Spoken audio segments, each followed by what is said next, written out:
Hey, what's going on guys? It's the Double E guy back again with another video. In today's video, we're going to be taking a look at an inverting operational amplifier. So why would I use this type of circuit? Let's say we have a voltage in.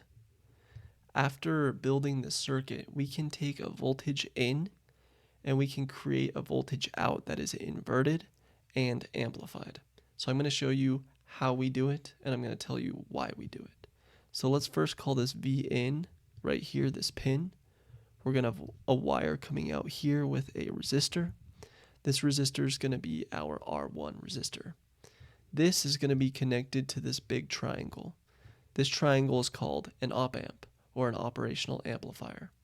Any one of these op-amps is going to have three terminals. So we're going to have our negative terminal, our positive terminal, and we're also going to have our output right here. Keep in mind as well, for a real life scenario, any one of these op-amps is going to have to be powered somehow. So there's going to be a VP here and a VN. There are a number of ways to power an operational amplifier, but in today's video we're going to be focusing on the functionality of this inverting op-amp. So in the negative terminal we have our main signal, our VIN, going into the negative terminal, and then from our positive terminal we have a wire going straight to ground. Now keep in mind this resistor I put right here, this is only for a real life application where we don't want offset for the voltage for our V out. In this ideal op-amp situation, we got to keep in mind that the voltage right here, our V plus, is going to be equal to 0 because this is going straight to ground.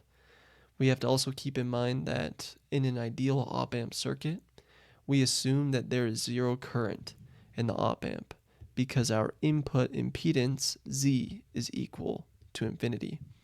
This actually isn't far from the truth. In a non-ideal op-amp, there's really only nanoamps or picoamps running through this operational amplifier, and that's depending on the transistor that you use. If we have a BJT, it might be more of nanoamps. If we have a MOSFET, it could be picoamps. But we have very, very little current running through this operational amplifier because of the high input impedance for an op-amp. So if we have our V plus right here is equal to 0, then we know our V minus right here is also going to be equal to 0, and there's 0 current running through here. This condition where we have V plus is equal to V negative is equal to 0 is what's known as a virtual short. This simplifying assumption right here is going to help us solve this circuit. But first we got to complete this circuit. So we're going to say we have our V out right here, and then we also have a feedback loop, which is going to look like this. So essentially we have this loop, so we have our output coming out here, and there's some feedback going here. This is called a negative feedback configuration. And this resistor right here we're going to call our R sub F, or our R feedback resistor. Now that we have our fully built circuit, we need to figure out how we get our V out and our gain for this op-amp. So how would we do that? Let's first take a look at our current. So we're going to have an I1 value running through here, and I'm going to say we have an IF current as well coming up in this direction. So using what we know about this circuit and about Kirchhoff's loop law, how are these currents related to each other? We can see our I1 goes through here, and there's actually no current going into the op-amp. If there's no current going into the op-amp, that means this is a broken circuit right here. And that means our current just goes here and directly up and out. That means our I1 is going to be equal to negative I sub F. Using this information, all we need to do now is find our current values. But how do we find our current values? So in order to find our current values, let's take a look at these resistors right here, and let's do what's called node voltage. So if we circle right here, we see there's a node here, we see there's a node here, and we also see there's a node at V out. If we want to solve for I1 is going to be equal to our voltage in, so our V in value, minus this spot right here, which is just going to be our V negative, which is equal to 0. So we're going to have our V negative, and this is going to be over our resistor R1. We know according to Ohm's law that current is equal to voltage over resistance. So essentially we take our voltage V in minus our voltage here over our resistor in between these two voltages in order to find our I1 current. We can do the same thing with our I sub F. So to solve for I sub F, we're going to take our V out, and that's going to be minus our V negative. And this is going to be over our resistor R feedback.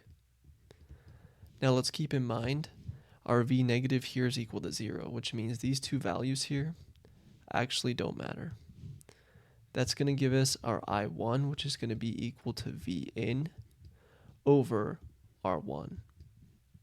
And our I sub F is going to be our V out over R sub F.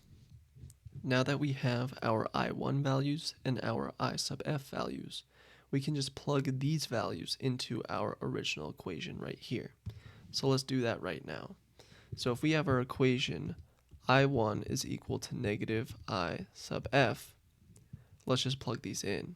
So we're going to have our V in over R1 is equal to negative V out over RF. After some algebra here, we can solve for our gain.